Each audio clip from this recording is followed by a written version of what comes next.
The widow's hand trembled on the rifle as the knock echoed through her empty house, a sound she hadn't heard in 3 long years. Through the frost-covered window she saw him, a tall rancher with hollow eyes, hat in hand, and behind him a little girl clutching a worn cloth doll. "Ma'am," his voice cracked through the Montana wind, "I was told you need a rancher." Abigail Thornfield's breath caught. She needed help. Yes, but could she trust a stranger with everything she had left? One decision, one moment, one knock that would either save her or destroy everything. Stay with me until the end and comment what city you're watching from. I want to see how far this story travels. The November wind howled across the Montana territory like a wounded animal carrying with it the promise of an early winter. Abigail Thornfield stood at her kitchen window, watching the gray clouds gather over the distant peaks, her fingers wrapped around a cup of coffee that had long since gone cold. The ranch spread before her 200 acres of stubborn earth that had taken everything from her and given back only heartache. 3 years. 3 years since Thomas had ridden out to check the northern fence line and never came back. They'd found him 2 days later, his horse spooked by a rattler, his neck broken in the fall. Clean, quick, the kind of death men in this territory prayed for, but it had left her alone with a ranch she didn't know how to run and debts that multiplied like rabbits in spring. She was 32 years old and felt ancient. The knock came just as the first snowflakes began to fall. Abigail's heart seized. Nobody came out here anymore. Not since she'd had to let the last hired hand go in September. Not since the whispers in town had started that she was finished, that the Thornfield ranch would be abandoned by spring, that a woman had no business trying to hold on to land meant for men. The knock came again, firmer this time, insistent. Abigail set down her cup and moved to the wall where Thomas's rifle hung. Her hands knew the weight of it now, though they'd never needed to before he died. She checked the load with practiced efficiency, another skill widowhood had taught her, and moved to the door. "Who's there?" Her voice came out stronger than she felt. "Name's Nathaniel Blackwood, ma'am." The voice was deep, roughened by weather and weariness. "I'm looking for work, room and board for me and my daughter through the winter. I can work cattle, mend fence, handle a forge. I'll earn my keep." Abigail's finger stayed near the trigger. "I'm not hiring. I heard different in town. Heard you lost your last hand. Heard you're running this place alone." A pause. "Heard you might not make it through winter without help." The truth of it stung like the wind.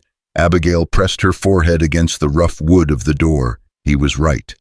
The south pasture fence was half down.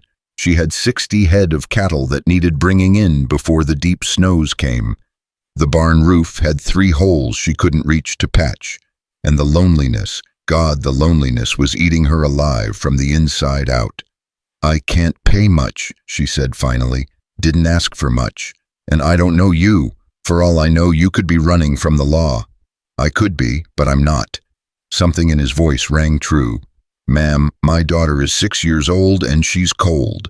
We've been walking since dawn. I'm asking for a chance. 1 week.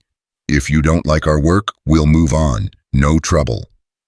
Abigail closed her eyes.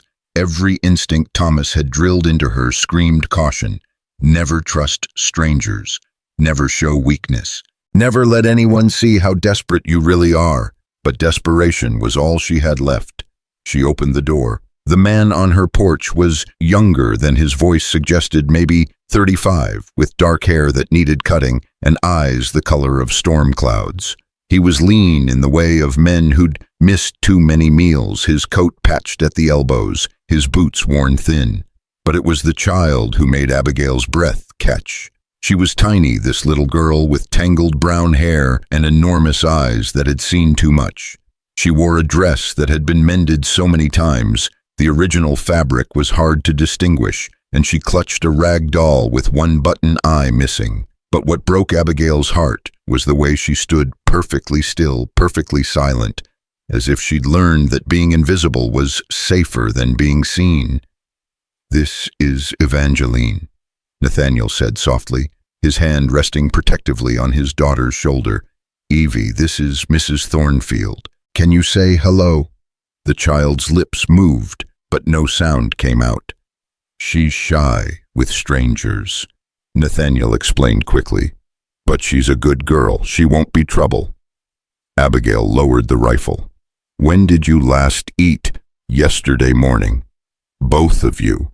Nathaniel's jaw tightened. "Yes, ma'am." Abigail stepped back from the door. "Come inside. I've got stew on the stove." Relief flooded Nathaniel's face so completely that Abigail had to look away from the raw gratitude there. He ushered Evangeline inside, and Abigail closed the door against the wind. The house felt different with people in it, smaller, warmer, dangerous. "Sit," Abigail said, gesturing to the table. She busied herself ladling stew into bowls, slicing bread from the loaf she'd baked that morning. When she turned back, Evangeline was still standing, her small hand gripping her father's coat. "It's all right, little one," Abigail said gently. "You can sit. The chair won't bite." Nathaniel lifted his daughter onto a chair, and she perched there like a bird ready to take flight. Abigail set the bowls down and watched as Nathaniel bowed his head briefly. Evangeline mimicked him, her small hands folded in prayer. They ate slowly, deliberately, the way people eat when they're trying not to reveal their starvation. Abigail poured herself coffee and sat across from them, the rifle still within reach. "Where are you from?" "Mr. Blackwood, Kansas originally. Been moving west for the past 2 years. Running from something. Running to something more like." He met her eyes steadily. "A fresh start." And Evangeline's mother, pain flickered across his face, died bringing Evangeline into the world. It's been just the two of us since. Abigail's throat tightened. She understood that kind of loss, the way it carved you hollow and left you walking through life like a ghost among the living. "I'm sorry." "So am I, ma'am. Every day." He wiped Evangeline's chin with a tenderness that made Abigail's eyes sting. "But she's all I've got worth living for." They finished the meal in silence. Evangeline's eyes grew heavy, her head beginning to nod. Nathaniel caught her gently. "She needs to sleep. If you could point me to the barn." "No." The word came out before Abigail could think. "There's a room, upstairs. It's not much, but it's warm." Nathaniel stared at her. "Ma'am, I don't want to presume." "You'll earn it," Abigail said, crisply standing. "Starting tomorrow at dawn, I need the south fence mended, cattle brought in from the high pasture, and that barn roof patched before the snow gets worse. Think you can handle that?" "Yes, ma'am." "Then we have an agreement, 1-week trial. After that, we'll see." She led them upstairs to the room that had once been meant for the children she and Thomas never had. There was a bed with a quilt her mother had made a small dresser, and a window that looked out over the ranch. It was clean because Abigail cleaned it every week, unable to let dust gather on her abandoned dreams. "It's perfect," Nathaniel said quietly. "Thank you, Mrs. Thornfield. You won't regret this." "See that I don't, Mr. Blackwood." Abigail left them there and returned downstairs, her heart hammering against her ribs. What had she done? She'd let strangers into her home, into the room meant for her babies. She must be losing her mind. But when she lay in her own bed that night, listening to the wind rattle the windows, the house didn't feel quite so empty. And for the first time in 3 years, Abigail Thornfield fell asleep without crying. Dawn came cold and bright. Abigail woke to the smell of coffee she hadn't made. She dressed quickly and came downstairs to find Nathaniel at her stove. Evangeline sitting at the table drawing pictures in the frost on the window with her finger. "Morning, ma'am," Nathaniel said. "Hope you don't mind. Thought I'd make myself useful. I mind a man going through my kitchen without asking." "You're right, I apologize." He poured coffee into 2 cups. "Won't happen again." Abigail accepted the peace offering and sat down. The coffee was strong, exactly how she liked it. "You know your way around a kitchen." "Had to learn. Evie needed feeding, and I'm all she's got." Abigail studied the child who was now watching a chickadee hop along the windowsill outside. Does she talk at all? Sometimes, when she feels safe. Nathaniel's voice dropped. It's been a hard road for her, for us both. She's learned to be quiet. Children shouldn't have to be quiet. No, ma'am. They shouldn't. Abigail stood abruptly. Finish your coffee, then I'll show you what needs doing.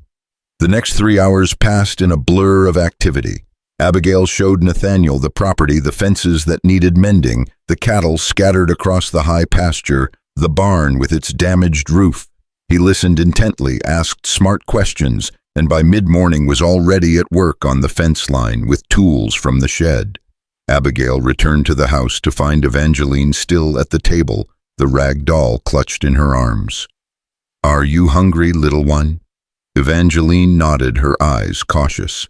Abigail made porridge with honey and cinnamon, the way her own mother used to make it.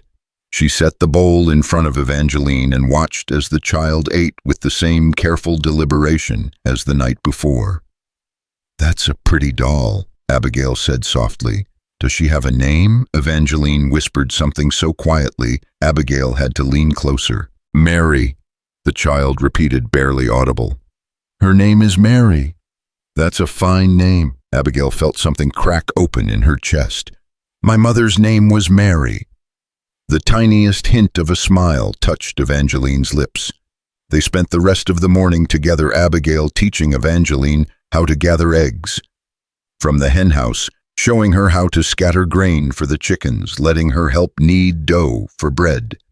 The child was quick and quiet, watching everything with those enormous eyes, learning without being told twice. When Nathaniel came in for lunch, his hands scraped raw from wire and wood, he stopped in the doorway at the sight of his daughter standing on a stool beside Abigail, both of them dusted with flour. She's been helping me, Abigail said, suddenly self-conscious. I can see that. Nathaniel's voice was thick.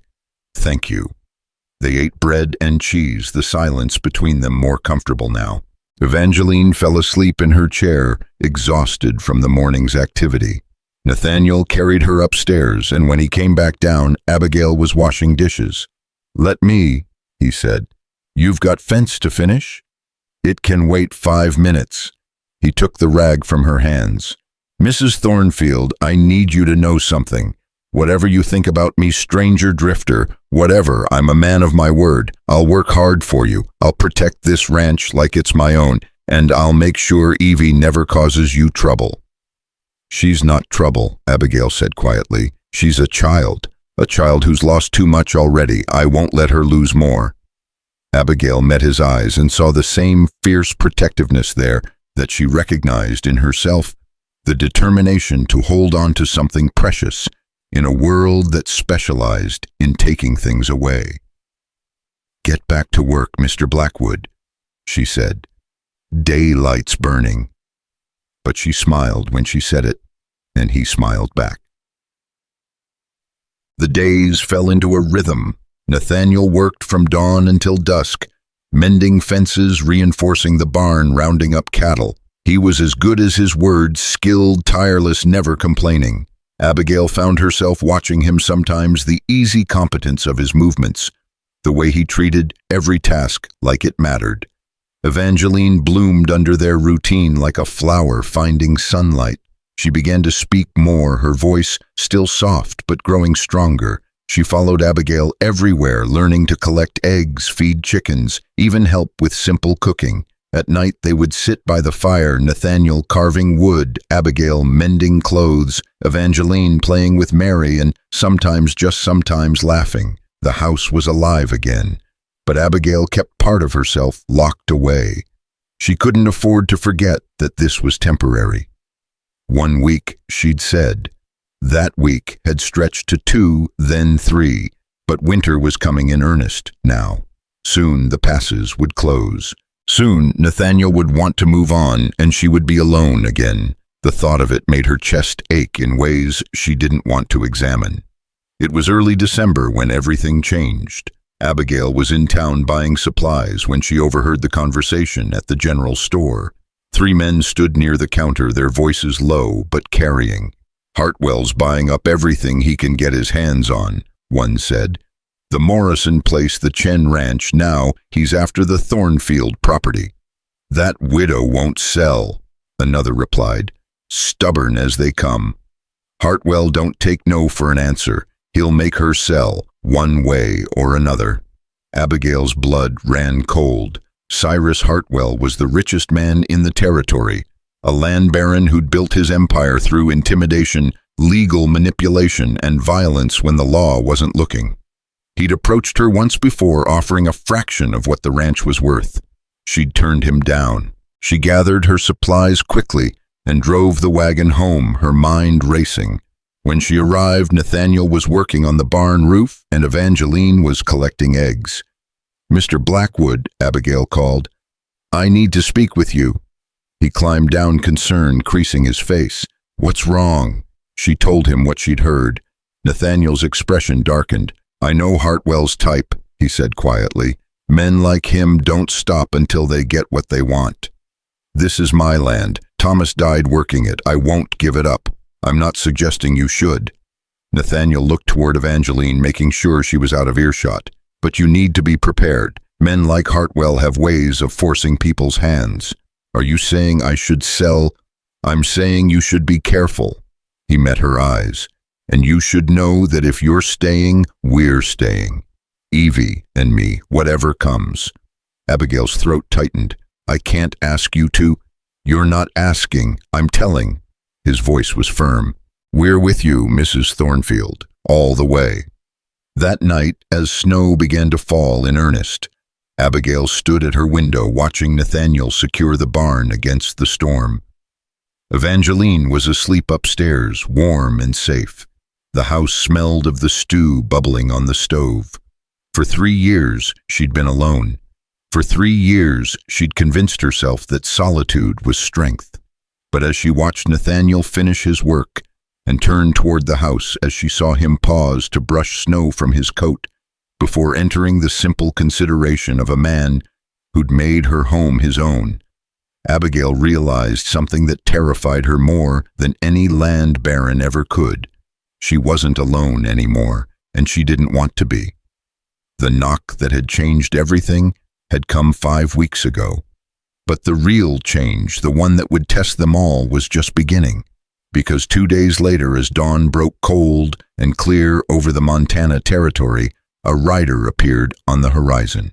He wore a black coat and carried a rifle across his saddle, and he was riding straight for the Thornfield Ranch. The rider's name was Pike Morrison, and he brought Winter with him. Nathaniel saw him first, straightening from the fence post he'd been setting to watch the black-coated figure approach.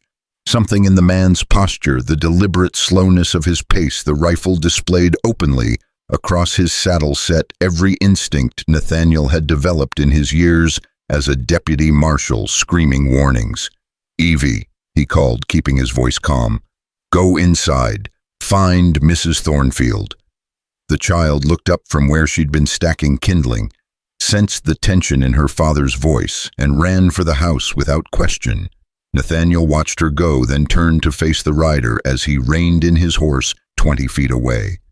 Pike Morrison was a man built for intimidation. 6.5 feet tall, shoulders like an ox, with a face that looked like it had been carved from granite and then beaten with a hammer for good measure. A scar ran from his left eye to his jaw, pulling his mouth into a permanent sneer. He looked Nathaniel over with the cold assessment of a butcher sizing up cattle. "You the hired hand." Morrison's voice was gravel scraped over iron.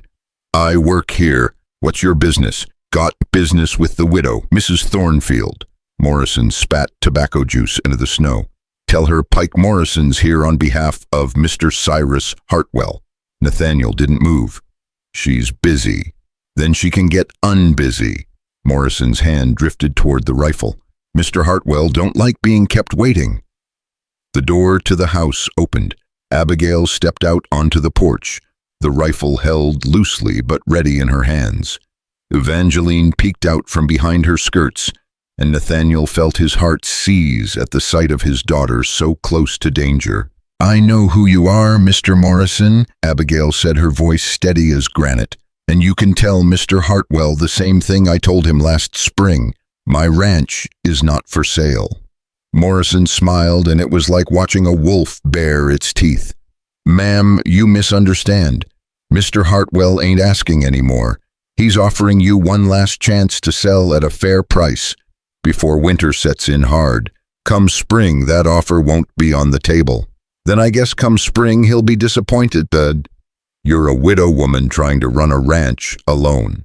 Morrison said, his voice taking on a mocking tone. Word in town is you can't even afford to pay your help. How long you think you can last? Another month, too. Long enough to bury you if you don't get off my property. Abigail raised the rifle to her shoulder.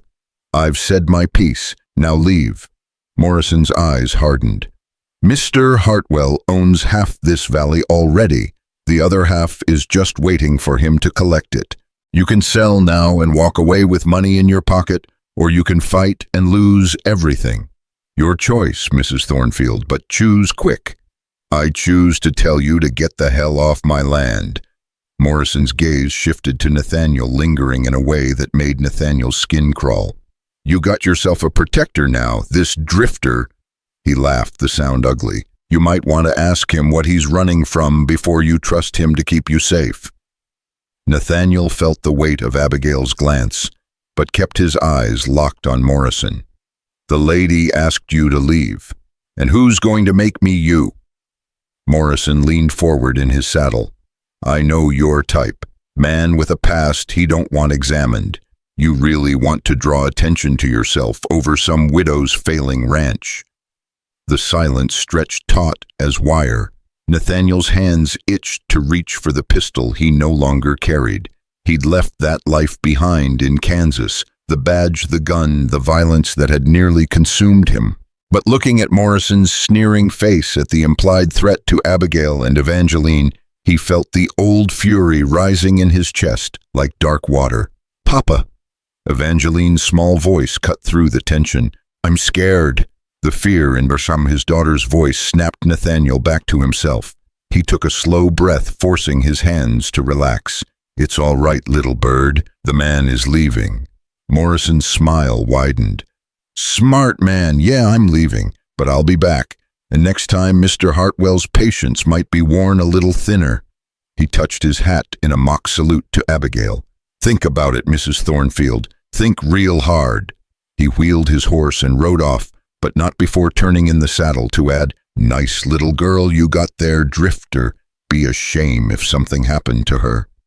Nathaniel moved so fast he barely registered his own motion. He was 3 steps toward Morrison when Abigail's voice cut through his rage. Nathaniel, stop! He froze, chest heaving, fists clenched. Morrison was already disappearing into the trees, his laughter carrying back on the wind. Abigail descended from the porch, Evangeline still clinging to her skirt. Come inside, all of us, now. They gathered in the kitchen, the warmth of the stove doing nothing to chase away the chill Morrison had brought. Evangeline curled in Nathaniel's lap, trembling while Abigail paced like a caged wolf. He threatened Evie, Nathaniel said, his voice dangerously quiet. He threatened my daughter. He threatened all of us, Abigail replied. That's what men like Hartwell do. They find what you care about and press until you break. Then we need to go to the law. There's got to be a marshal, a sheriff. Marshal Brennan is a good man, but he's one man covering 100 miles of territory, and Hartwell owns the judge in Silver Creek. Abigail stopped pacing, her knuckles white, where she gripped the back of a chair. I've lived here all my life. I know how this works. The law only reaches as far as money allows, and Hartwell has more money than God. Nathaniel looked down at his daughter, her face buried in his shoulder. She'd finally found safety, a home, something like normalcy. And now that was being threatened because of him, because he'd chosen to stay. Maybe Morrison was right, he said quietly. Maybe you'd be safer if Evie and I moved on. Abigail's head snapped toward him. Is that what you think that running will help? I think I've brought trouble to your door. I think—" "You think wrong." Abigail's voice was fierce. "Hartwell was coming for this ranch, whether you were here or not. At least now I'm not facing him alone. But Evie has brought more life to this house than it's seen in 3 years." Abigail's eyes softened. "Both of you have. I'm not asking you to leave, Nathaniel. I'm asking you to stay. I'm asking you to fight." Nathaniel met her gaze and saw something there that made his breath catch a strength that matched his own, a determination that wouldn't bend. She'd been carrying this burden alone for so long, and she was still standing, still fighting. "Then we fight," he said. "Together." "Together," Abigail agreed. That night, after Evangeline had cried herself to sleep and Nathaniel had checked every lock on every door, twice he found Abigail still sitting at the kitchen table, staring into her coffee. "Can't sleep?" he asked. "Haven't slept properly in 3 years." She gestured to the chair across from her. "Sit. Tell me who you really are." Nathaniel's gut clenched. "I told you. You told me you were from Kansas, that you were looking for a fresh start, but Morrison knew something, didn't he? Something you're running from." Nathaniel sat down heavily. He'd known this moment would come eventually, had hoped it wouldn't be like this, forced out by threats and fear. But Abigail deserved the truth, especially now. "I was a deputy marshal," he said finally, "in Dodge City. I was good at it too, maybe too good." "What does that mean?" "It means I didn't know when to stop, didn't know when to let things go." He stared at his scarred knuckles. "There was a man, Clayton Reeves, cattle rustler murderer. He killed a family just outside town, mother, father, 2 children, burned their house to cover the evidence." Abigail's face paled. "Dear God." "I caught him, brought him in, but he had money connections. The judge was paid off and Reeves walked free." Nathaniel's voice had gone flat, emotionless. 3 days later, he came after me, wanted to teach me a lesson about minding my own business. He found my wife instead." "Oh, Nathaniel." "She was 8 months pregnant with Evie. He beat her so badly that the baby came early." Nathaniel's hands were shaking now. "Catherine died within an hour, but Evie, my little miracle, she survived. Tiny, barely breathing, but she survived." Abigail reached across the table, covering his hand with hers. The touch was the only thing keeping him anchored. "I hunted Reeves down," Nathaniel continued. "Found him in a saloon, drunk and bragging about what he'd done. I beat him half to death with my bare hands before the other deputies pulled me off.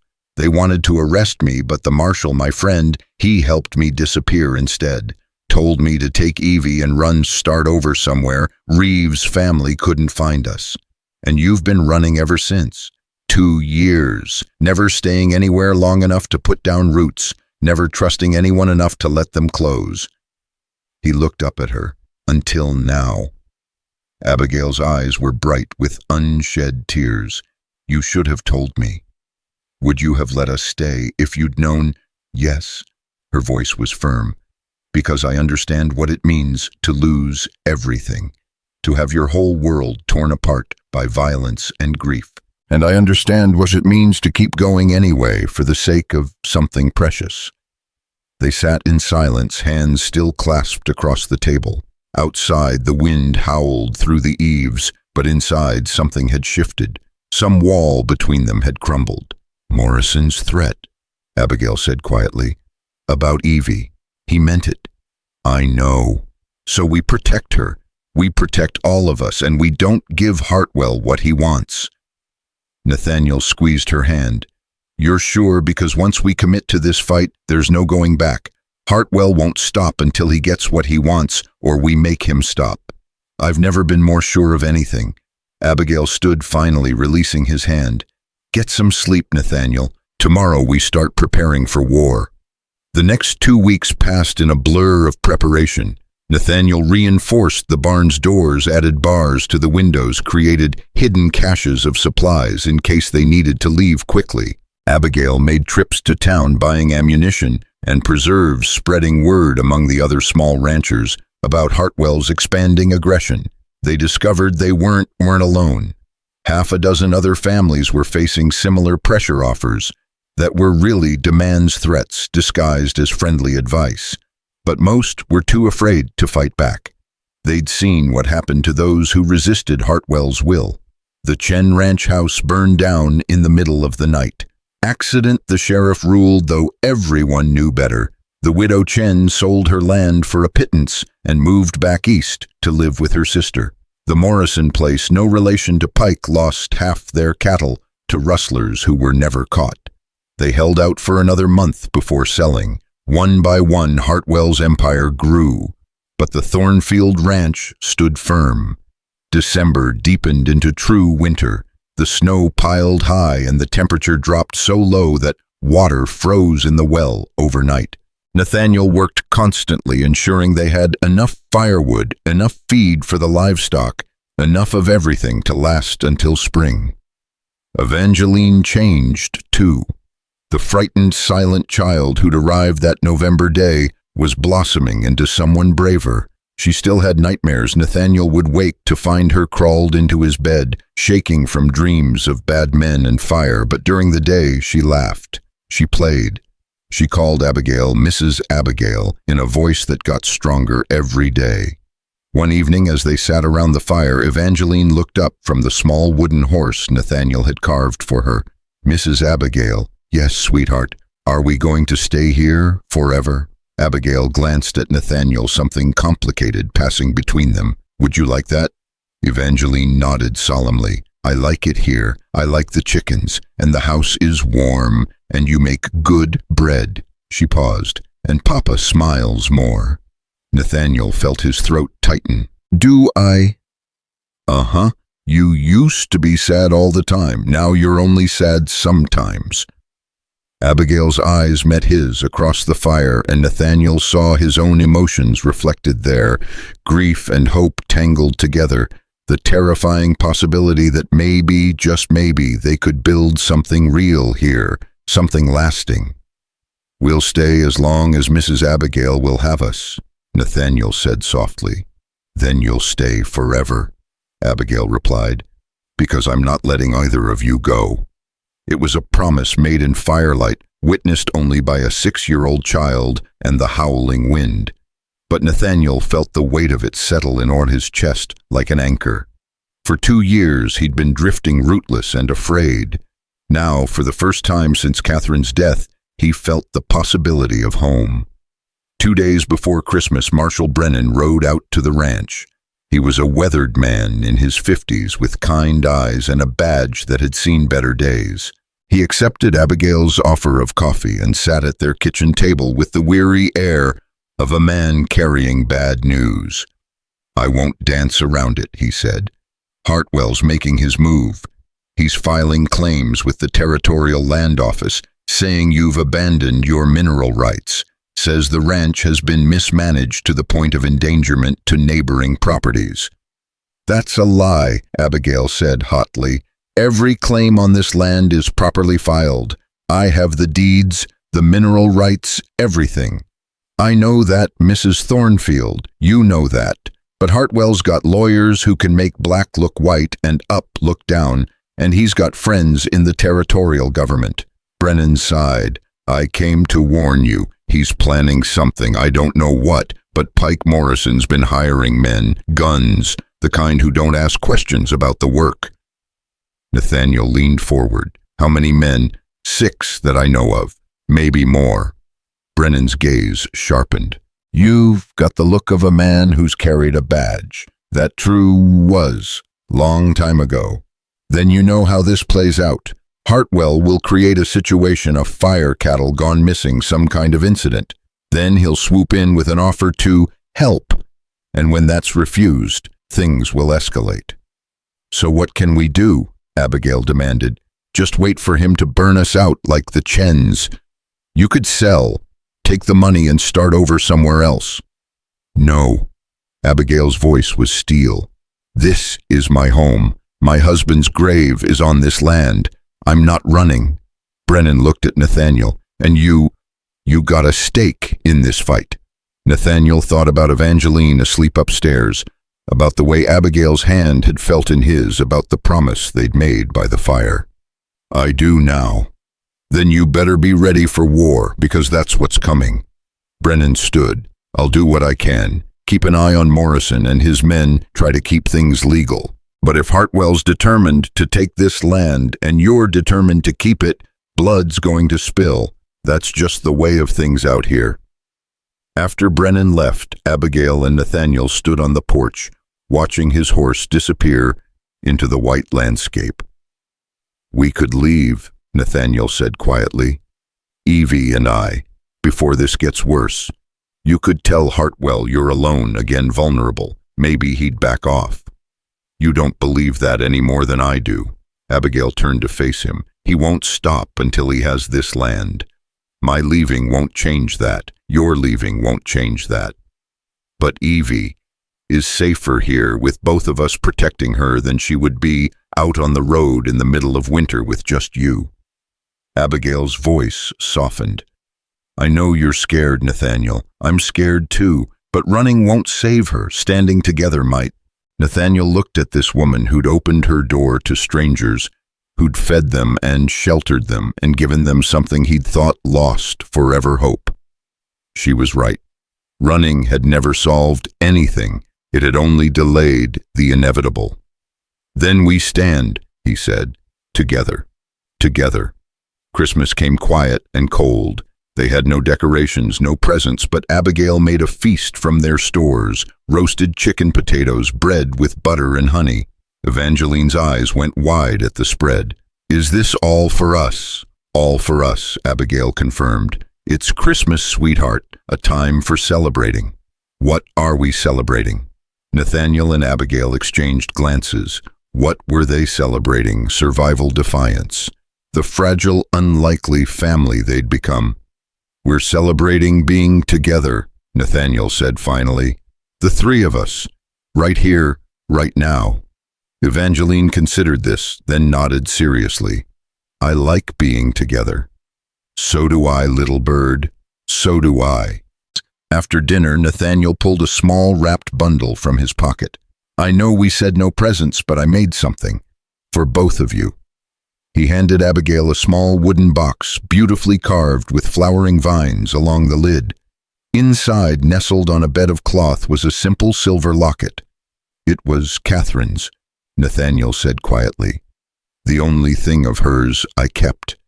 I thought maybe you'd wear it, to remember that there are still beautiful things in the world worth protecting." Abigail's hands trembled as she lifted the locket. "Nathaniel, I can't. This is too precious." "Please." Catherine would have wanted someone to wear it. Someone strong, someone who knows what it means to keep going even when the world tries to break you. Their eyes met, and something passed between them that went deeper than words. Abigail nodded, and Nathaniel fastened the locket around her neck. His fingers brushed her skin, and they both froze at the contact. "Thank you," Abigail whispered. For Evangeline, he'd carved a new doll, this one, with both button eyes and a painted smile. She clutched it to her chest with such joy that Nathaniel felt his heart might burst. "I love her, Papa. I love her so much." "I'm glad, little bird." Abigail disappeared and returned with gifts of her own. A warm scarf she'd knitted for Nathaniel, and for Evangeline, a dress made from fabric that had been stored in the trunk upstairs. The dress meant for the daughter Abigail never had. "It might be a little big," Abigail said, as Evangeline held it up, "but you'll grow into it." Evangeline threw her arms around Abigail's waist. "Thank you, Mrs. Abigail. Thank you, thank you, thank you." Abigail's arms came around the child, and over Evangeline's head her eyes met Nathaniel's.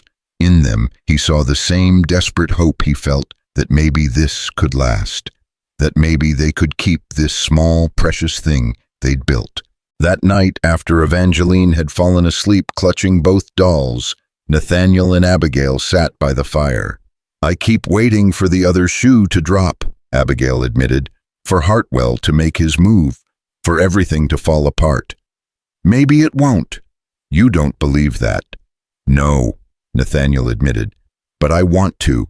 God, I want to." Abigail reached over and took his hand. They sat like that for a long time, watching the flames dance, holding on to each other and the fragile piece they'd carved from the wilderness. The shoe dropped 3 days later. Nathaniel woke to the smell of smoke. He was out of bed and down the stairs before his mind fully registered what was happening. The barn was on fire. Abigail! He pounded on her door. Fire, get Evie and get out. He didn't wait for her response. He grabbed buckets, filled them at the pump, and ran for the barn. The flames were already reaching for the sky, hungry and terrible. He could hear the cattle inside screaming. Nathaniel threw open the barn doors. Smoke billowed out, choking himself. He soaked a cloth in the water, tied it over his face, and plunged inside. The heat was tremendous, the smoke so thick he could barely see. But he could hear them, the terrified lowing of the cattle, the panicked bleating of the goats. He started releasing them, driving them toward the door. Some ran, some stood frozen in terror. He grabbed at horns, at necks, physically shoving them toward safety. The smoke was burning his lungs, his eyes streaming tears. A beam fell, missing him by inches. The whole structure was coming down. Nathaniel, Abigail's voice cut through the roar of flames. Get out, it's too late. But it wasn't too late, not yet. There were still animals inside, still living things that depended on him. He pushed deeper into the inferno. He found the goats huddled in the corner of Angeline's kittens, mewing pitifully in their basket. He grabbed the basket, tucked it against his chest, and turned to shepherd the goats out. That's when the roof came down. Nathaniel dove forward, rolling the basket clutched tight.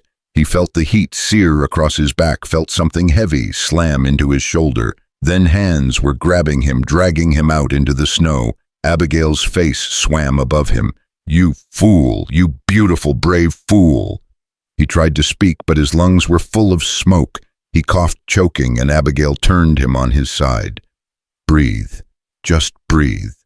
When his vision cleared, he looked back at the barn. It was fully engulfed now, beyond saving. But in the snow around it, the cattle and goats milled about safe, and in his arms the basket of kittens mewed softly. Papa! Evangeline ran to him, throwing herself into his arms. You saved them. You saved my kitties. Nathaniel held his daughter and watched everything they'd worked for burn. The barn Thomas Thornfield had built with his own hands, the hay they'd stored for winter, the tools, the supplies, everything, gone. And standing at the tree line, barely visible in the pre-dawn light, Pike Morrison sat on his horse, watching them. Even from a distance, Nathaniel could see his smile. This was just the beginning. Morrison was gone by the time Nathaniel struggled to his feet, leaving only hoof prints in the snow and the acrid smell of kerosene mixed with smoke. The barn collapsed in on itself with a sound like the earth breaking, sending sparks spiraling into the pre-dawn sky like dying stars. Abigail stood beside him. Evangeline clutched in her arms and watched 3 years of her dead husband's work reduced to ash and ember. Her face was streaked with soot, her nightdress singed at the hem, but her eyes burned hotter than any fire. He did this, she said, her voice eerily calm. Hartwell did this.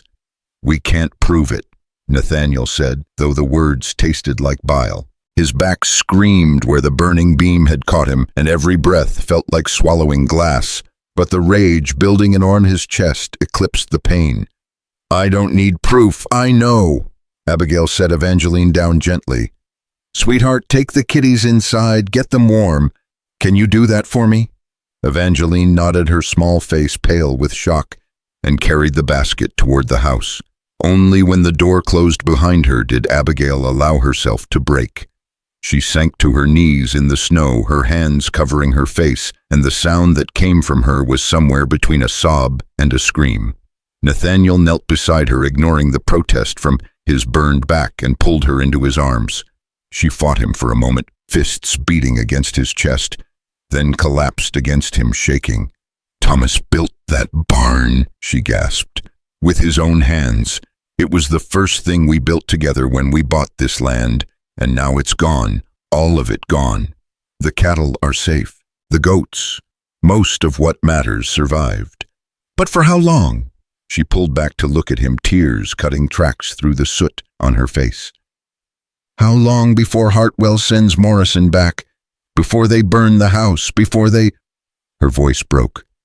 Before they hurt Evie? Nathaniel cupped her face in his hands. I won't let that happen.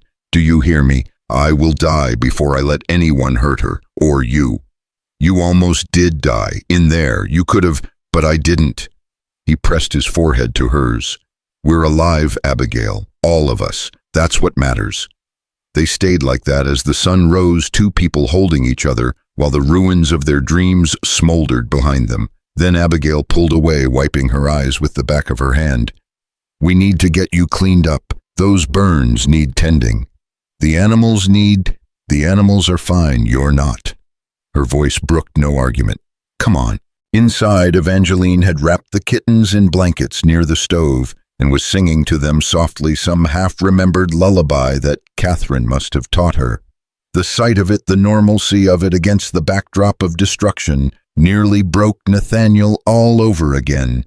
Abigail made him strip off his ruined shirt and sit at the table. The burns across his back and shoulder weren't as bad as they could have been, mostly blistering one deep gash where the beam had struck, but they would scar. She cleaned them with steady hands, her touch gentle despite the set of her jaw. This is going to hurt, she warned, reaching for the whiskey. Everything hurts already. She poured the alcohol over the wounds, and Nathaniel's vision went white. He gritted his teeth against the scream building in his throat, his hands clenched so tight on the table edge that the wood creaked. I'm sorry, Abigail whispered. I'm so sorry. Not your fault. The words came out strangled. None of this is your fault, isn't it? If I'd just sold when Hartwell first asked, then he'd have won. Then men like him would always win, and people like us would always lose. Nathaniel turned to look at her over his shoulder. You taught me something these past months. You taught me that some things are worth fighting for, even when the fight seems impossible. I don't feel very brave right now. Bravery isn't about not being scared. It's about being terrified and standing your ground anyway. He reached back and caught her hand. And you're the bravest person I know. She bandaged him in silence, but her hands trembled less. When she finished, Nathaniel pulled his shirt back on and stood. We need to go to town, talk to Marshal Brennan, file a report. He already told us the law can't help. Maybe not, but we need to make sure this is documented, every attack, every threat. We build a case even if we have to use it later. Later, Nathaniel's expression hardened. After we handle this ourselves. They left Evangeline with old Mrs. Chen's sister, who'd stayed behind when the widow fled east. The woman was in her 70s, but tough as boot leather, and she kept a shotgun by her door. Evangeline clung to Nathaniel when he tried to leave. Don't go, Papa, please. What if the bad man comes back? Mrs. Yuki will keep you safe, and we'll be back before dark, I promise. He kissed the top of her head. Be good. Take care of the kiddies for me. The ride to Silver Creek took 3 hours through snow that had started falling again, thick and heavy. Abigail sat rigid beside him on the wagon seat, her rifle across her lap, her eyes scanning the tree line for threats. They didn't speak. There was nothing to say that the smoking ruins hadn't already said for them. Marshal Brennan was in his office, feet up on his desk, reading a week-old newspaper. He took one look at them and sighed. Let me guess. Morrison paid you a visit. He burned our barn, Abigail said flatly, with kerosene. We saw him watching from the trees. You got proof it was kerosene. Got witnesses that can place him there when the fire started. We know. What you know and what you can prove are two different things, Mrs. Thornfield. Brennan gestured to the chairs. Sit, tell me everything. They did. Brennan took notes, asked questions, and when they finished, he set down his pencil and rubbed his eyes. I'll write out there, document the damage. But unless you got witnesses or physical evidence, his hoofprints were there, Nathaniel interrupted, in the snow, leading right up to where the fire started strongest. Could be anybody's hoofprints. Marshal, you know as well as I do, what I know doesn't matter. Brennan slammed his hand on the desk. What I can prove in court matters. And right now, all I got is a burned barn and your word against one of the most powerful men in the territory. The silence was thick enough to choke on. Then Abigail stood. So you won't help us? I didn't say that. I said I can't arrest Morrison without evidence, but I can increase patrols near your property. I can make sure Hartwell knows I'm watching. Brennan's voice softened. I'm sorry, Mrs. Thornfield. I truly am, but my hands are tied. Outside, the snow was falling harder. Abigail climbed onto the wagon and sat there staring at nothing. What now? She asked. Now we go get supplies, rebuild what we can. With what money? Nathaniel had been thinking about that. How much land do you have free and clear? No liens, no debts. About 40 acres on the north side. Why? We sell it, not to Hartwell, to someone else. Someone who needs land and won't ask too many questions. We use that money to rebuild, to fortify, to prepare for the next attack.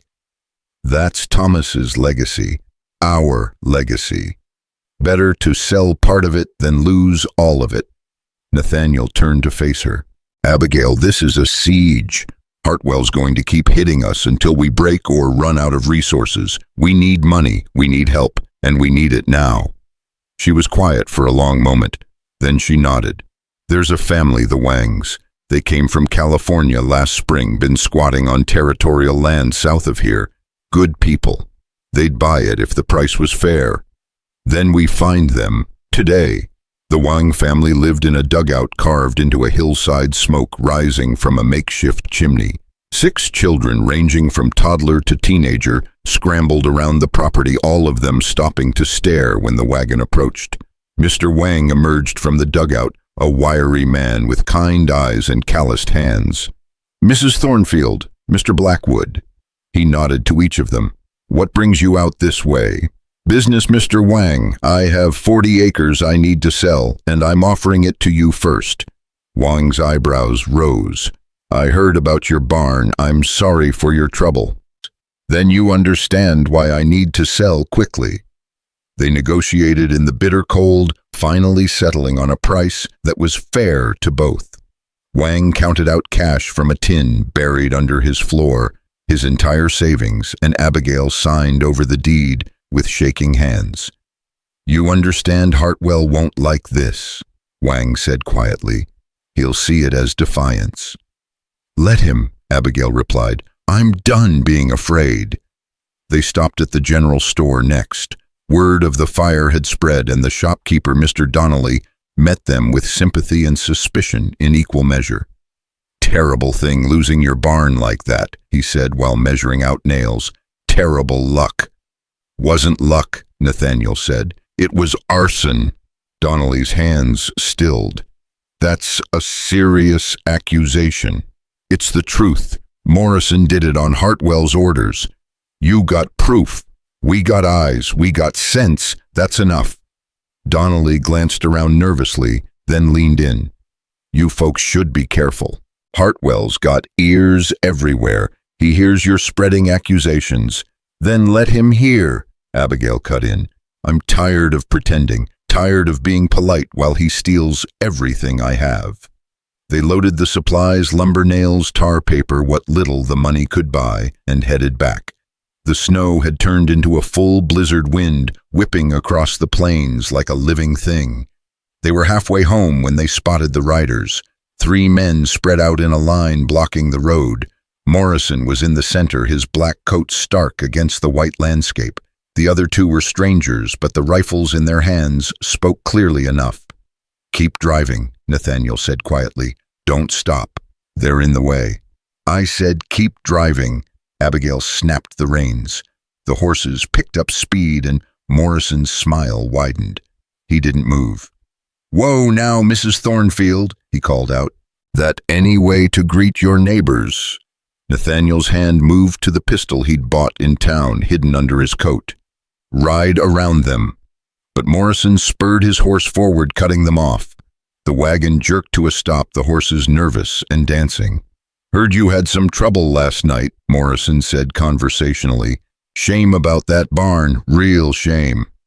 Get out of our way, Abigail said. Now that's no way to be. We're just being friendly, checking to make sure you're all right. His eyes slid to the supplies in the wagon bed. Looks like you're planning to rebuild. That's ambitious. Course lumber's real flammable. Be a shame if something happened to your house next time. Nathaniel drew the pistol in one smooth motion, cocking it as it cleared his coat. The sound was loud in the sudden silence. Step aside. Morrison's smile never wavered. That's a bold move, friend. 3 against 1. You like those odds. 3 against 2, Abigail said. She'd pulled her rifle up, and it was aimed steady at Morrison's chest. And the first bullet goes through your heart. You want to test whether your boys can kill us before that happens. For a long moment, nobody moved. Snow fell between them, and somewhere in the distance a coyote howled. Then Morrison laughed and pulled his horse aside. You got sand, Mrs. Thornfield. I'll give you that. But sand won't save you when Mr. Hartwell decides he's done playing nice. We'll see about that.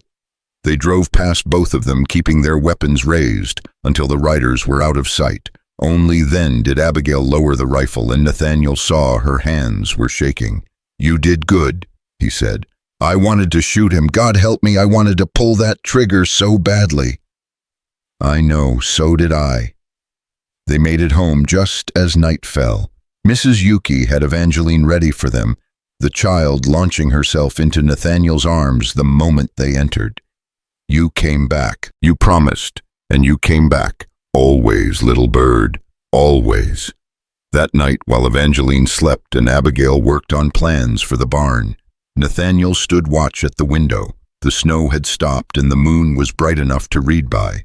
In the distance, he could see the charred skeleton of the barn, a black scar on the white landscape. A sound made him turn. Abigail stood in the doorway, wrapped in a shawl. Can't sleep, she asked. Someone needs to keep watch. She came to stand beside him. They looked out at the moonlit snow in silence. Do you think he'll come back tonight? No, he made his point. He'll wait, let us worry, let fear do his work for him. Nathaniel glanced at her. That's how men like him operate. They break you down piece by piece until there's nothing left to fight with. Then we don't give him time. We fight back first. Abigail. No, listen to me. She turned to face him fully. We can't just wait here like cattle in a pen. We need to take the fight to him.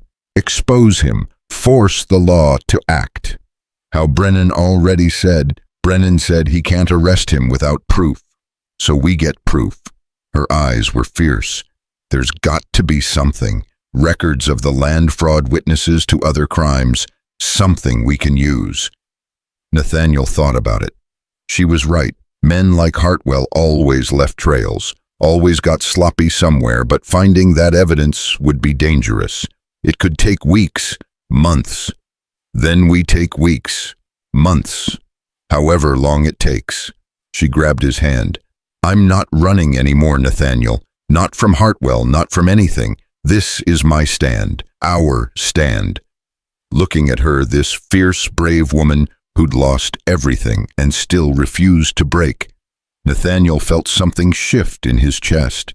He'd spent 2 years running from his past, from his grief, from everything that mattered. But standing here in this house, they'd turned into a home with this woman who'd become so much more than an employer. He realized he was done running too.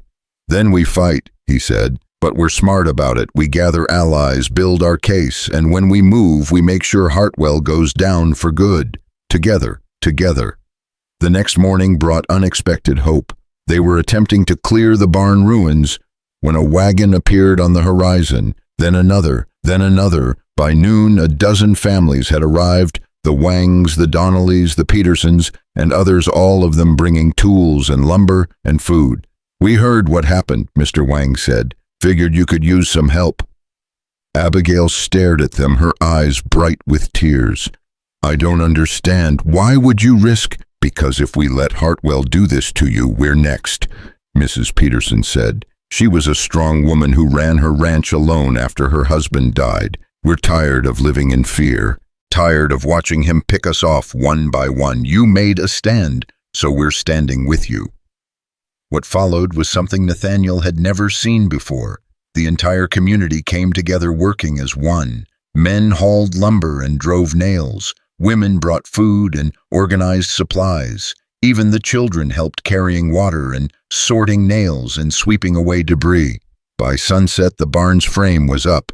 By the next nightfall, the roof was on. By the third day, it stood complete, not the same barn Thomas had built, but something better. Something built by community, by solidarity, by the refusal to be broken. Evangeline ran through it, her laughter echoing off the new walls. "It's beautiful, Papa. It's the most beautiful barn ever." Nathaniel watched her spin in circles, her joy so pure it hurt. Then he felt Abigail's hand slip into his. "We did it," she whispered. "No, they did it, all of them. Because you stood with me. Because we showed them it was possible to fight back." That night they held a celebration. The families gathered around a bonfire, sharing food and stories and songs. Children played in the snow while adults talked of harvest and hope and the spring that would eventually come. For a few hours, the threat of Hartwell seemed far away. But Nathaniel couldn't fully relax. He kept scanning the darkness beyond the firelight, waiting for Morrison to appear, waiting for the next attack. It came, but not in the way he expected.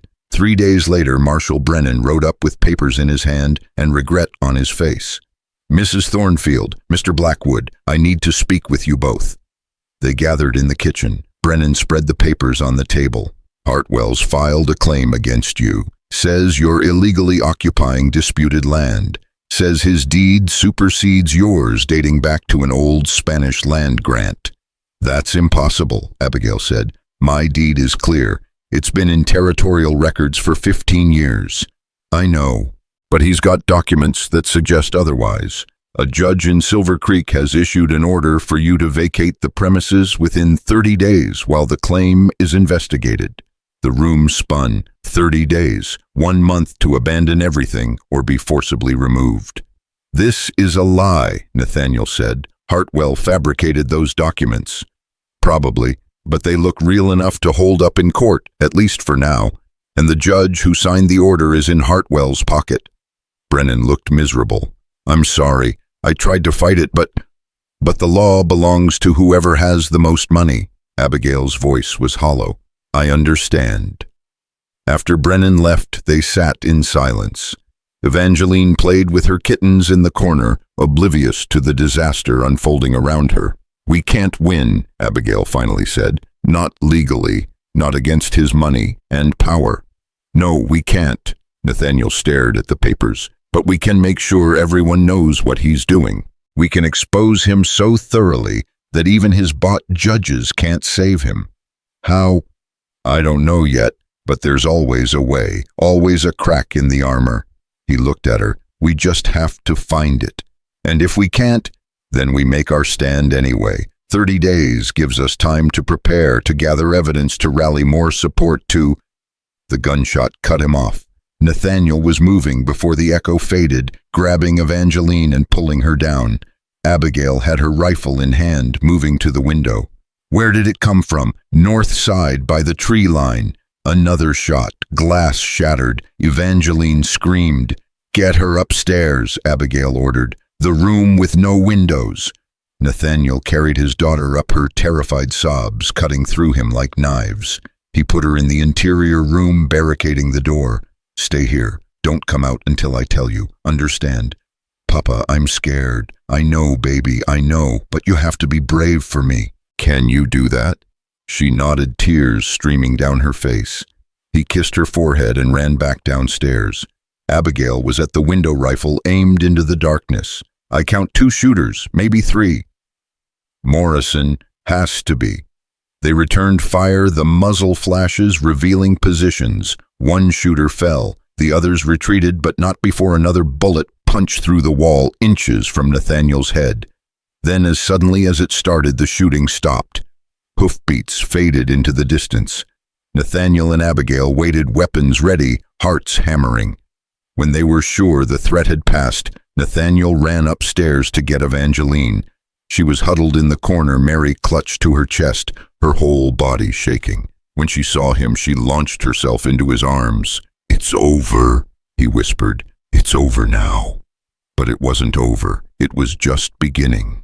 And as Nathaniel held his terrified daughter, felt Abigail's hand on his shoulder, he knew with terrible certainty that this war would end in blood. The only question was whose. The shooter they'd hit didn't die immediately. Nathaniel found him at first light, sprawled in the snow 50 yards from the house, a trail of blood marking his crawl toward the trees.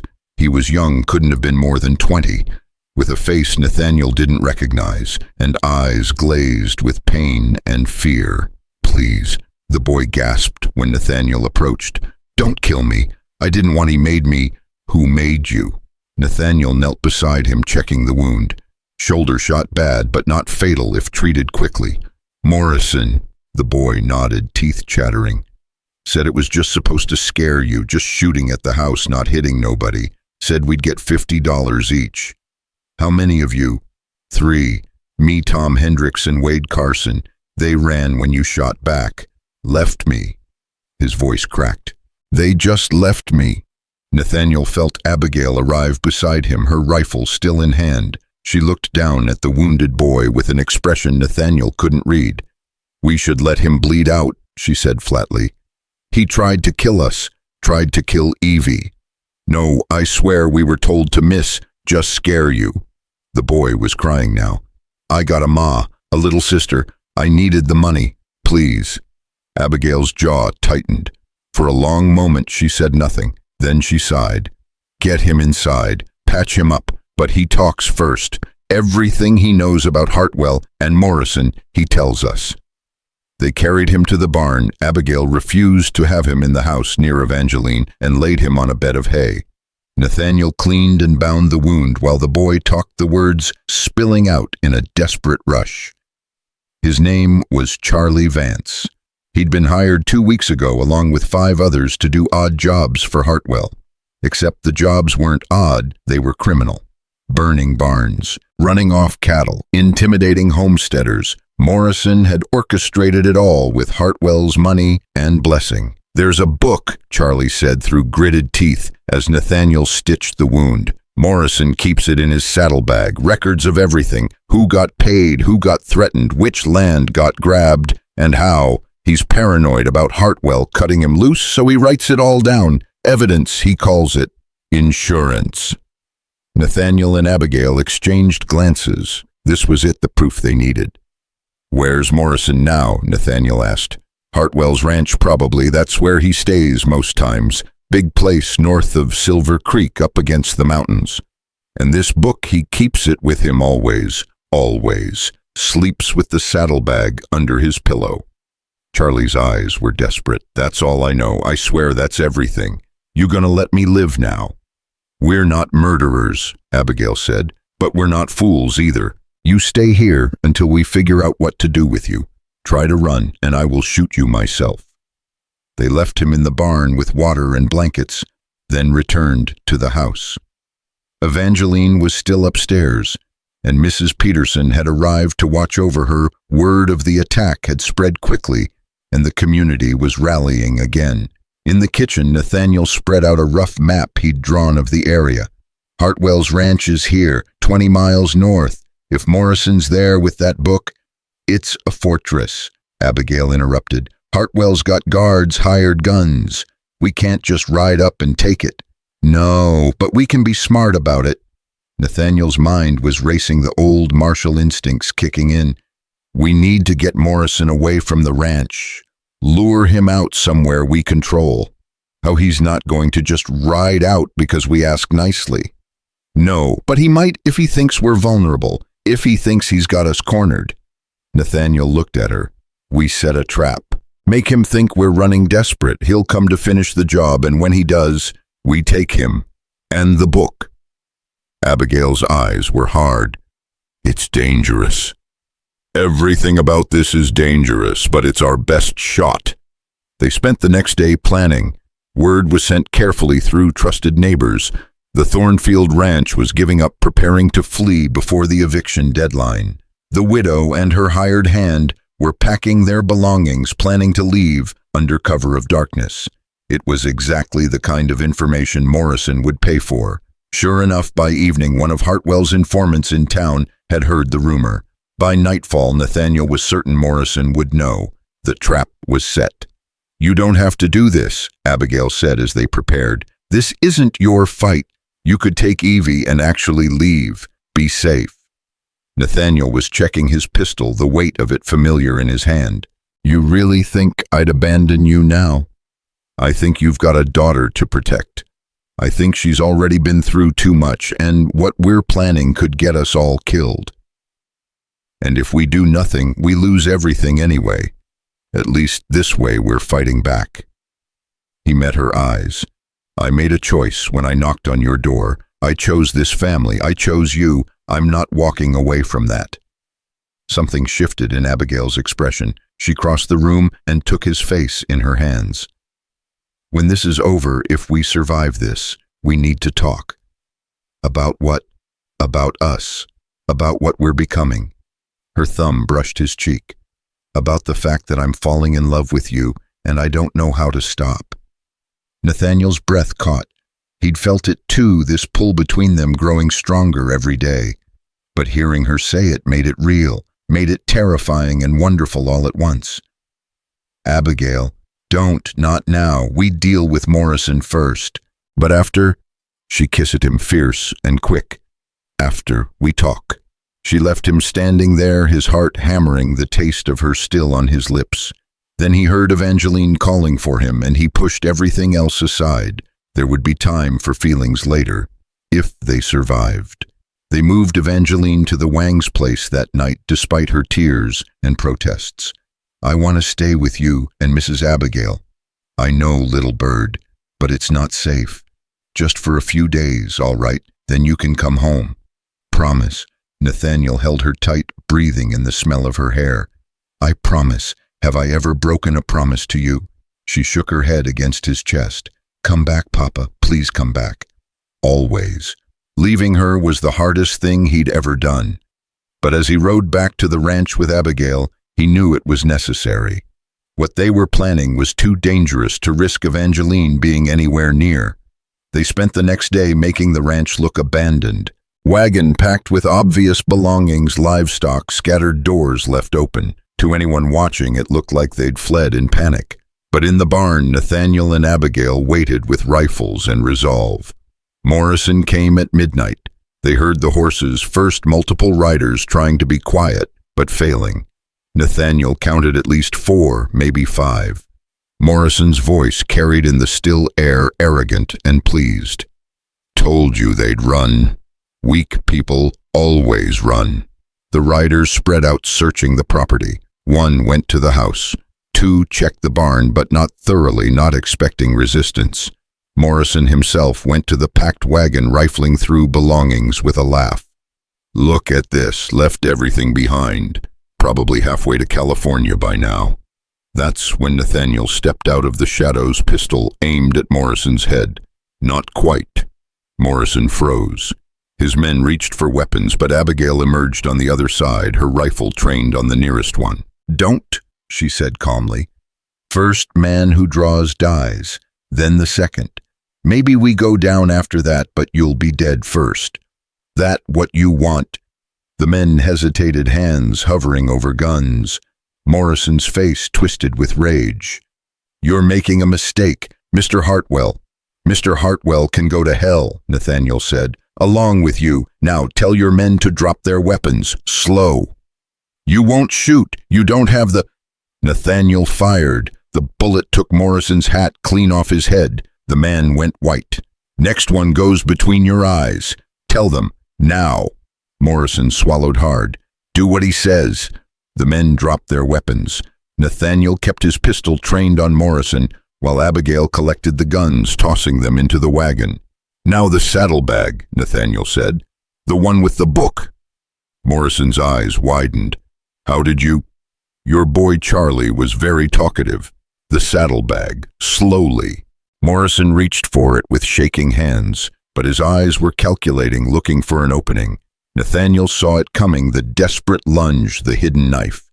He sidestepped, bringing the pistol down hard on Morrison's wrist. The knife fell. Morrison howled. "Abigail!" She was already moving, grabbing the saddlebag while Nathaniel pressed the gun to Morrison's temple. "Got it." She pulled out a leather-bound notebook, flipping through pages covered in cramped handwriting. Names, dates, amounts paid. It's all here. Everything. Morrison's face crumpled. "You don't understand what you're doing. Hartwell won't let this stand. He'll kill you, all of you." "Then he'll hang for murder, too," Nathaniel said. "Seems like a poor trade." The sound of more horses made them all freeze. But these weren't Hartwell's men. It was Marshal Brennan, accompanied by 6 armed deputies. He took in the scene with grim satisfaction. "Got your message, Mrs. Thornfield. Came as quick as I could." He looked at Morrison. "Pike Morrison, you're under arrest for arson, attempted murder, and conspiracy to commit fraud. You can't prove. I think this book will prove plenty." Abigail handed it to Brennan. "Everything we need is in there. Every crime, every victim, every dollar Hartwell paid to steal land and ruin lives." Brennan flipped through the pages, his expression growing darker. "This is enough. More than enough. Morrison, Hartwell, the judge, all of them are going down." They bound Morrison and his men, loading them onto horses. Morrison kept his eyes on Nathaniel, hatred burning there. "You think this is over? You think one book changes anything?" "I think you're finished," Nathaniel replied. "And so is your boss." But even as the words left his mouth, he felt the wrongness of it. Something wasn't right. Morrison was too calm now, too knowing. "Brennan," Nathaniel said urgently, "we need to move. Now. This—" The explosion cut him off. The house erupted in flames, windows blowing out in showers of glass. The force of it knocked them all back, and Nathaniel's ears rang with the blast. Through the ringing, he heard Morrison's laughter. "You stupid fools! You think I came alone! You think I didn't have insurance!" Nathaniel grabbed him by the collar. "What did you do?" "Wade Carson. He was supposed to wait, make sure you were really gone, then burn it all. But this is better. You get to watch everything you built turn to ash." Abigail was already running toward the burning house, screaming. Nathaniel caught her, holding her back as the flames consumed the structure. "It's gone," she sobbed. "Everything, all of it. The barn's intact, the livestock, we're alive. For what, to live in ruins, to watch Hartwell destroy the next thing we build?" She turned to him, her face streaked with tears and soot. "When does it end, Nathaniel? When—" "Now," Brennan said. He was staring at the notebook, his jaw set. "It ends now. This book is enough to bring Hartwell in. We arrest him tonight, bring him to territorial court, with Morrison's testimony." "He'll never testify," Morrison said with a sneer. "I'll hang before I give up Hartwell." "Then you'll hang," Brennan said simply. "Your choice." They found Wade Carson trying to flee 3 miles down the road. He gave up without a fight, confessing everything between sobs. The plan had been Morrison's. If the trap failed, burn the house. Leave nothing. Make sure the widow had no reason to stay. As dawn broke, Abigail and Nathaniel stood in the ruins of their home. The barn still stood. The land was still theirs. But the house where they'd built their fragile family, where Evangeline had learned to laugh again, where hope had taken root, it was gone. "We rebuild," Abigail said, her voice hollow. "Again.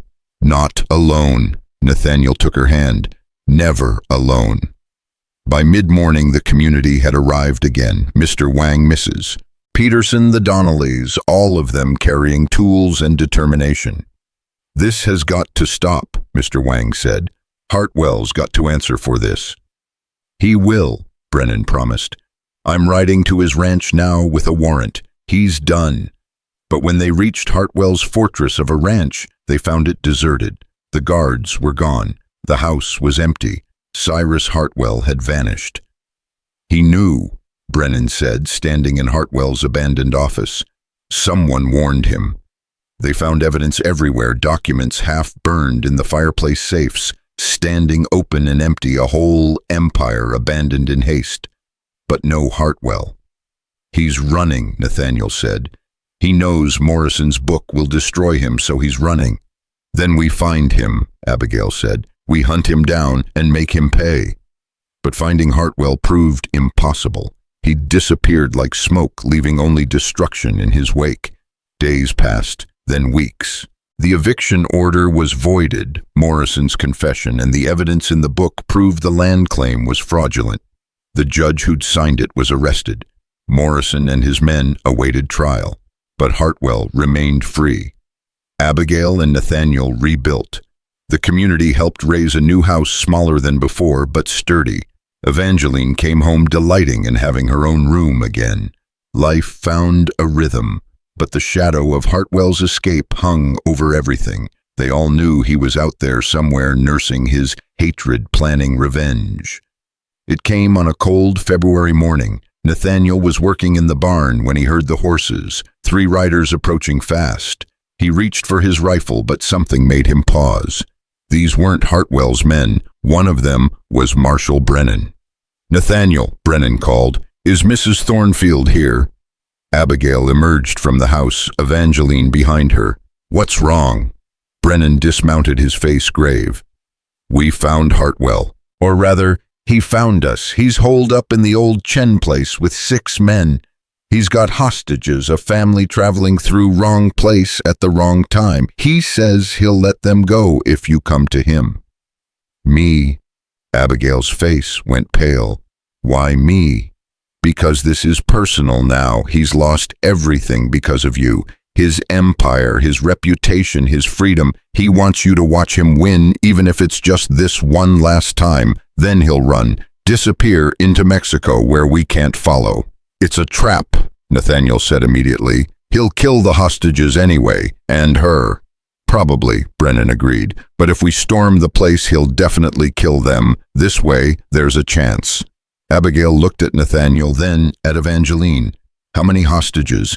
"A man, his wife, 2 children. The youngest is maybe 5 years old." Abigail closed her eyes. Nathaniel knew what she was thinking, Evangeline at 5, terrified and trapped. Some other mother's child in that same position now. "No," Nathaniel said. "Abigail, no. We'll find another way." "There is no other way. You know that." She opened her eyes and they were clear. Decided. "I have to go." "Then I'm going with you." "No, you stay here. Protect Evie. If something happens to me..." "Nothing's going to happen to you because I'm not letting you do this alone." Nathaniel's voice cracked. "I can't lose you. I can't." Abigail cupped his face in her hands. "You're not going to lose me, I promise. But Evie needs you here. She needs to know that whatever happens, her father will be here for her." "Mrs. Abigail," Evangeline's small voice cut through, "are you going to fight the bad man?" "I'm going to try to save some people, sweetheart, like your papa saved you." "Will you come back?" Abigail knelt down, pulling the child into a hug. "I'm going to try my very hardest. You be good for your papa, all right, and remember you're braver than you think." She stood, kissed Evangeline's head, then turned to Nathaniel. "Take care of our girl." "Abigail." She kissed him deep and desperate. "I love you. I should have said it sooner. I love you." "I love you too. That's why I can't let you." But she was already mounting her horse. Brennan and his men surrounded her, and they rode off before Nathaniel could do anything but watch. He stood there, Evangeline's hand in his, and felt his world tearing apart again. This couldn't be happening. Not again. Not when he'd finally found something worth living for. "Papa." Evangeline looked up at him with worried eyes. "She's coming back, right?" Nathaniel couldn't answer. He just pulled his daughter close and prayed to a God he wasn't sure listened anymore. "Please, please bring her back to us." Nathaniel lasted 10 minutes before he broke his promise. He left Evangeline with Mrs. Peterson, ignoring the woman's protests and his daughter's tears. Every instinct he'd honed as a deputy marshal, every lesson learned from years of violence and loss, screamed at him that Abigail was riding into a death trap. Hartwell had nothing left to lose, which made him more dangerous than he'd ever been. Nathaniel saddled the fastest horse and rode hard, following the tracks through the snow. The old Chen place was 15 miles north, and he pushed the horse mercilessly. the animal's breath coming in great plumes of steam. His mind raced faster than the hooves beneath him. Hartwell wanted Abigail to watch him win, but what did winning look like for a man who'd lost everything? Revenge. Pure, simple revenge. He'd kill the hostages in front of her, then kill her. Brennan and his deputies would storm the building, but by then it would be too late, unless Nathaniel got there first. He arrived as the sun began its descent, casting long shadows across the abandoned homestead. The Chen house stood silent, windows dark, except for one upstairs where a lamp flickered. Nathaniel could see figures moving inside. He counted the horses tied outside 7, just as Brennan had said. Hartwell and 6 hired guns. Nathaniel circled wide, staying low, using the terrain for cover. He'd spent years tracking outlaws through worse conditions than this. The old skills came back like muscle memory. Where to step to avoid sound, how to read the land, when to move, and when to stay frozen. He reached the back of the house just as voices rose inside. Hartwell's loud and triumphant. "The widow arrives right on time. Come in, Mrs. Thornfield. Join our little party."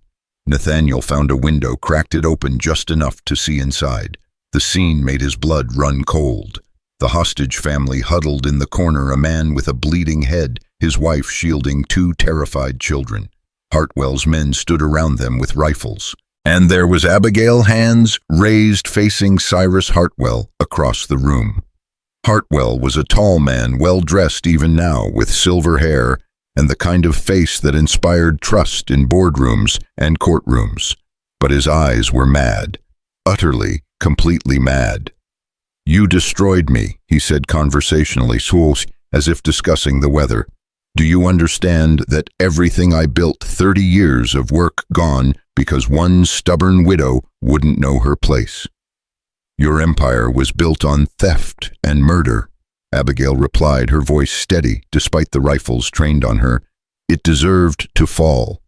"Deserved," Hartwell laughed. "This is the West, Mrs. Thornfield. The strong take from the weak. That's the only law that matters. You were weak. A woman alone. You should have sold when I offered." "I would have died first." "Yes, well, we can arrange that." Hartwell gestured to one of his men. "Bring the children forward." "No," the mother screamed as the gunman grabbed her children, a boy of 7 and a girl no older than Evangeline. "Please, not my babies." "You see," Hartwell said to Abigail, "I want you to understand what you've cost me. So you're going to watch these children die, then their parents, then you, and I'll ride into Mexico knowing that even in defeat I made you suffer." Nathaniel's hand tightened on his pistol. He counted the men again, 6 plus Hartwell. 7 targets. He was a good shot, but not good enough to take 7 men before one of them killed a hostage. Or Abigail.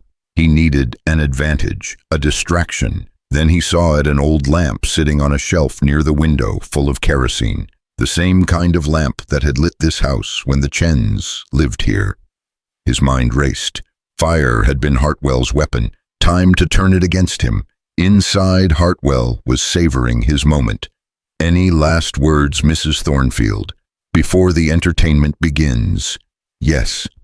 Abigail's voice rang clear. "You've already lost. Morrison's testimony will hang you even if you kill us all. The whole territory knows what you are now. You'll spend the rest of your life running, looking over your shoulder, waiting for justice to catch up." Justice. Hartwell's face twisted. Justice is a lie told by the weak to comfort themselves.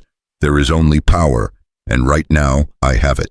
He raised his hand to signal his men. Nathaniel moved. He smashed the window through the lamp inside and fired 3 shots in rapid succession. The lamp exploded against the far wall, kerosene igniting in a whoosh of flame. His bullets took down 2 of Hartwell's men before they could react. Then chaos erupted. The gunmen scattered, some firing blindly, others trying to escape the spreading flames. Nathaniel dove through the window, rolling, coming up with his pistol blazing. Another man fell, then another. "Nathaniel!"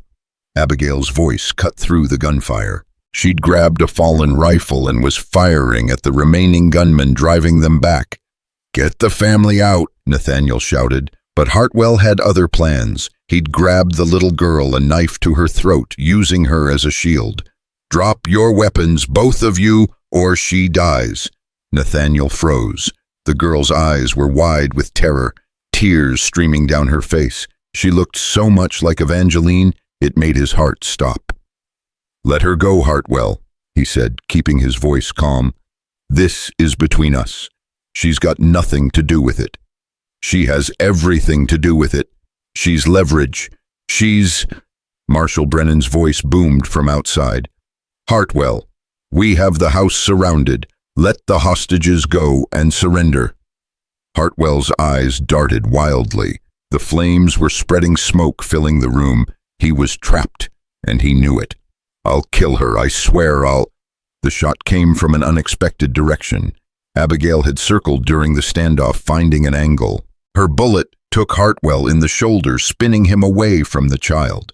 Nathaniel lunged forward, catching the girl as she fell, rolling to shield her from the flames. Hartwell stumbled backward, clutching his wound, his face a mask of rage and disbelief. "You shot me! You actually—" The floor gave way beneath him. The Chen house had been abandoned for months, the fire damage from its original burning never fully repaired. Hartwell's weight, combined with the new flames weakening the structure, was too much. He fell through into the cellar with a scream that cut off abruptly. "Go!" Nathaniel shoved the child toward her parents. "Everyone out now."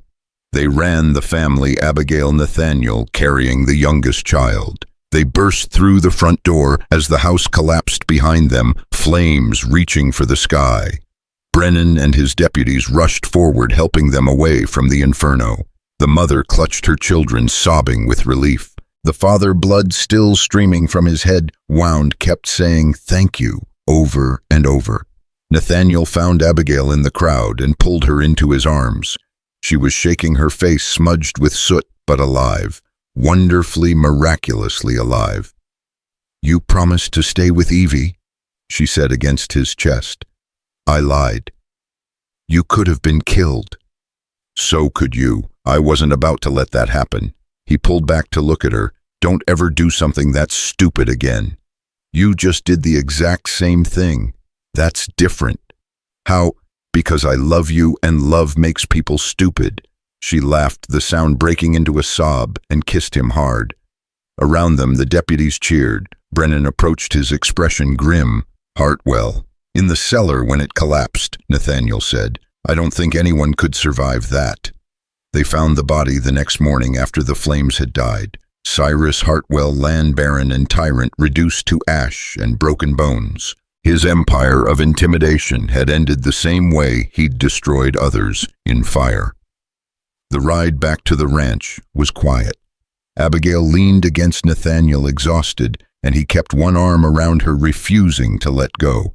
When they finally arrived, Evangeline came running. "Papa, Mrs. Abigail, you came back, both of you." Nathaniel dismounted and caught his daughter as she launched herself at him. "I promised, didn't I? But you were gone so long, and I was scared, and—" She burst into tears, and Nathaniel held her while she cried out all the fear and worry. Abigail knelt beside them, her hand on Evangeline's back. "We're home now, sweetheart. We're safe. All of us." "Is the bad man gone, really gone, really gone?" Nathaniel confirmed. "He can't hurt anyone anymore." That night, after Evangeline finally fell asleep in their room, refusing to be separated from them, Nathaniel and Abigail sat on the porch of their new house. The stars were brilliant overhead, the kind of night where the sky seemed close enough to touch. "What now?" Abigail asked softly. "Now we live," Nathaniel said. "We rebuild, we raise Evie, we figure out this thing between us. This thing." He took her hand. "I love you, Abigail. I think I have since the day you opened that door and let a stranger and his daughter in from the cold. I want to marry you if you'll have me. I want to make this family real, legal, forever." Abigail was quiet for a long moment. "I loved Thomas. I'll always love him. But he's gone, and I'm still here, still living. And I love you too, Nathaniel Blackwood. I love the way you protect Evie, the way you're gentle with the animals. The way you look at me like I'm strong instead of broken. You are strong, strongest person I know. Then yes, I'll marry you, but on one condition. Anything. We do it right, in the church in Silver Creek, with the whole community there. I want everyone to see that we're not hiding, not ashamed. I want them to see that sometimes good things can come from bad. That hope can grow even in the darkest soil. Deal. They married in April when the mountain flowers were blooming and the snow had finally melted. The church was packed with families they'd helped, neighbors they'd defended, friends they'd made through shared struggle. Evangeline stood between them, holding both their hands, her smile bright as the sun. Marshal Brennan gave Abigail away. Mrs. Peterson wept through the whole ceremony. Wang's children threw wild flowers as they walked down the aisle, and when the preacher pronounced them husband and wife, when Nathaniel kissed his bride with their daughter laughing between them, the whole congregation erupted in cheers. The reception was held at the ranch tables set up in the new barn that the community had built. There was music and dancing and more food than they'd seen in months. Children played while adults talked of the coming planting season, of the future now that Hartwell's shadow was lifted. Late in the evening, Nathaniel found himself standing apart from the celebration watching Abigail dance with Evangeline, both of them laughing. Watching his neighbors know his friends celebrate life and hope and new beginnings. Brennan approached, handing him a glass of whiskey. You did good, son. All of this, the ranch, the community standing together, bringing down Hartwell. You should be proud. I didn't do it alone, couldn't have. No, but you started it. You gave them something to believe in. Brennan clinked his glass against Nathaniel's. What's next for you folks? Nathaniel looked at his family, his wife, his daughter, and the home they'd built from ruins. We keep going, keep building. The ranch is small now, but we'll grow it. And there's talk of other families needing help, other Hartwells out there trying to steal land. You thinking of wearing a badge again? No, those days are behind me, but I'm thinking maybe we organize. The small ranchers, the homesteaders. Create something official. A cooperative where we look out for each other, pool resources, stand together against anyone who tries what Hartwell did. Brennan smiled. The Thornfield Alliance. The Montana Territory Small Ranchers Cooperative. Nathaniel corrected. Nothing fancy, just people helping people. I like it, and I'll support it however I can. Over the next months, that vision became reality. Families throughout the territory joined together, sharing equipment, helping with harvests, defending each other against claim jumpers and land frauds. The cooperative grew, became powerful not through money, but through solidarity. The Thornfield Ranch prospered. With community help, they expanded, bought back some of the land Abigail had sold, hired workers who became like family. Evangeline grew into a confident, brave girl who ran through the fields with the other children and learned to ride like she was born to it. And 2 years after that desperate November knock, Abigail gave birth to a son. They named him Thomas, after the man who'd built the foundation, and Nathaniel, after the man who'd helped rebuild it. More children followed, some born to them, others adopted from families who couldn't care for them, orphans and castaways who needed a home. The ranch became a haven, a place where broken things were mended and lost souls found their way. Evangeline helped raise them all, the shy, silent girl, transformed into a young woman who radiated kindness and strength. She never forgot what it was like to be afraid to be alone, and she made sure no child in her care ever felt that way. Nathaniel would sometimes stand on the porch of the house they'd rebuilt, larger now, with rooms for all their children, and marvel at the journey. From the desperate widow who'd opened her door to strangers, to this thriving family, this community of support and love. Abigail would find him there, slipping her hand into his, and they'd watch the sunset together in comfortable silence. Do you ever regret it? She asked one evening as their children played in the yard, knocking on that door, staying when you could have run. Nathaniel pulled her close. Not for a single second. You saved me, Abigail. You and this place. You gave me a reason to stop running, to believe that good things could still happen. We saved each other," she corrected, "and we built something beautiful from the ashes." Years passed.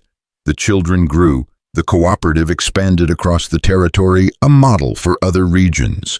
Hartwell's story became a cautionary tale, while the story of the Thornfield Ranch became legend, the widow and the wandering rancher who stood against tyranny and won.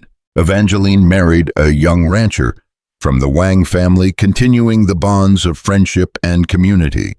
The other children found their paths, some staying to work the ranch, others spreading out across the West, carrying the lessons of courage and solidarity with them.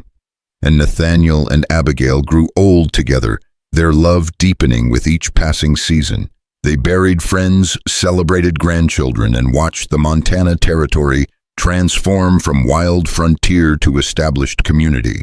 On their 50th wedding anniversary, their children and grandchildren gathered at the ranch for a celebration. The barn they'd rebuilt 3 times still stood. The land they'd fought for stretched to the horizon. The family they'd created, both blood and chosen, numbered in the dozens. Late that night, after the celebration wound down, Nathaniel and Abigail sat on that same porch where he'd first asked her to marry him. Their hands were gnarled with age now, their hair white, their faces mapped with wrinkles, but their eyes held the same light as that desperate November night so many years ago. "Tell me again," Abigail said softly, "about the knock." Nathaniel smiled. It was a story they'd told 100 times, to children and grandchildren, but it never got old. "I was at the end of my rope, cold, hungry, desperate. I'd been told in town that a widow needed help, and I had nothing to lose by asking, so I knocked. And when you opened that door, I was terrified," Abigail finished. "A stranger with a child asking to be let in. Every instinct told me to refuse. But you didn't. No, I saw something in your eyes, in Evie's. The same desperate hope I felt every day, the same need for connection, for home." She squeezed his hand. "Best decision I ever made."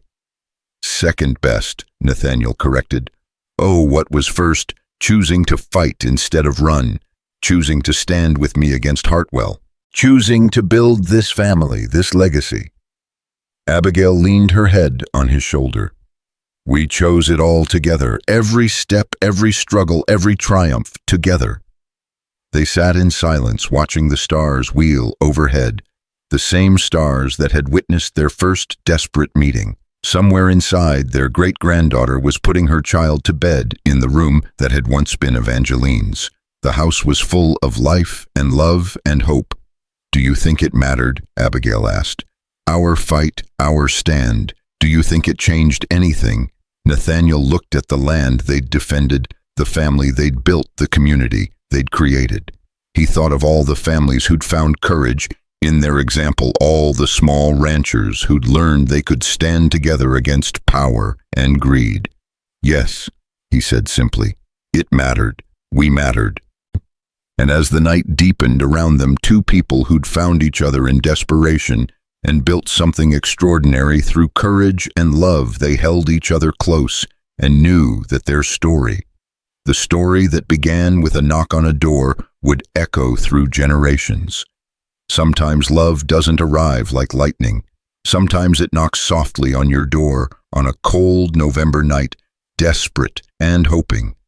And if you're brave enough to open that door, if you're strong enough to stand together against the darkness, you can build something that will outlast any storm a family forged, not just in blood, but in choice, in courage, in the stubborn refusal to let fear win. That's what Nathaniel and Abigail built. That's what their knock created. And that's what their children and grandchildren would carry forward into a future bright with possibility. The knowledge that even in the darkest times, when all seems lost, hope can knock on your door, and if you let it in, it can change everything.